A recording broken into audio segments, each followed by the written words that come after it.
আমরা যে ভোটার ফ্যাসিবাদী শাসনের 15.5 বছরে সেটা যেন ভুলে গিয়েছিলাম।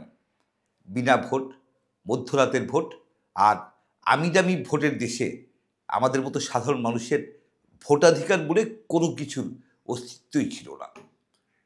আমাদেরকে ভোটাধিকারের স্বপ্ন ফিরিয়ে দিয়েছে 5ই আগস্ট, ফিরিয়ে দিয়েছে গণতন্ত্রের স্বপ্ন। আর গণতন্ত্র ও ভোটাধিকারের স্বপ্ন নিয়েই আজ উদযাপিত হলো জাতীয় ভোটার দিবস। এই দিনে প্রকাশ করা হলো চূড়ান্ত ভোটার তালিকা। 2024 সালে হালনাগাদ করা এই তালিকায় বাংলাদেশে ভোটার সংখ্যা 12,37,32,274 জন। নির্বাচন কমিশন ভোটার তালিকা আবারও হালনাগাদ করেছে জানুয়ারিতে। বাড়ি বাড়ি গিয়ে হালনাগাদ করেছে, চলছে ডাটা এন্ট্রির কাজ।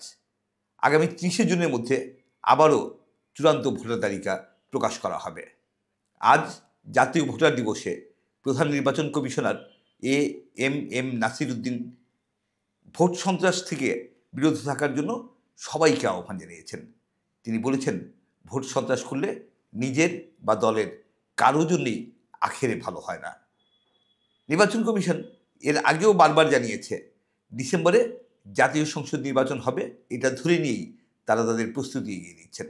আর 30 জুনের মধ্যে চূড়ান্ত ভোটার তালিকা তৈরি হয়ে গেলে সেই পথে অনেক দূর এগিয়ে যাবে বাংলাদেশ। আমরা চাই সারা দেশের প্রত্যেক ভোটার যাতে সামনের নির্বাচনে শান্তিতে আনন্দের সাথে ভোট দিতে পারেন। ভোট হোক দেশের উৎসবমুখর শান্তিপূর্ণ গণতান্ত্রিক এক উৎসব। আর এর মধ্য দিয়ে সফল হোক এবারের জাতীয় ভোটার দিবসের প্রতিপাদ্য, তোমার আমার বাংলাদেশে ভোট দেব মিলেমিশে।